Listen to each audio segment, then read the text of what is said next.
Conspiracy theory is not a new phenomenon.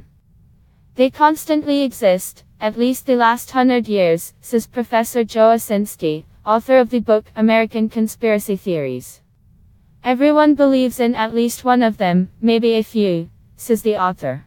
The reason is simple: there are an infinite number of conspiracy theories. If you conduct a survey regarding all of them, each vote at least a few. Conspiracy theories is characteristic not only for the United States.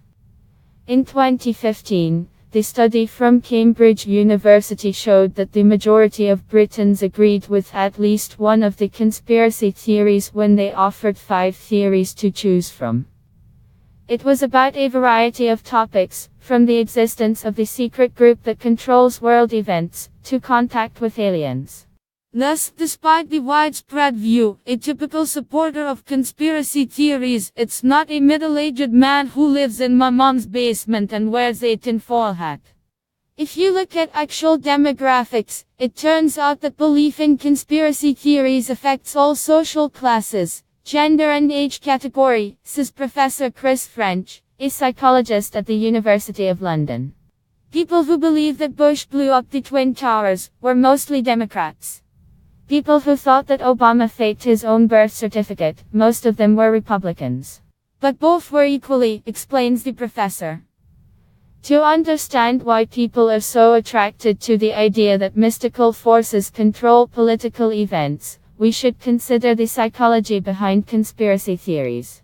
We very well recognize typical schemes and patterns. But sometimes too far, we think we see a certain value and importance, when in fact they are not there, explains Professor French. We often accuse politicians of bad events, even if these events are beyond their control, says Professor Larry Bartels, a political scientist from Vanderbilt University. People blindly praise or criticize the authorities for the good or bad times without having a really clear understanding of whether government policies have influenced these results and how, says the professor. Much later, it became the basis for the movie Jaws. We found that in areas most affected by shark attacks, significantly decreased the support of President Woodrow Wilson, says the researcher.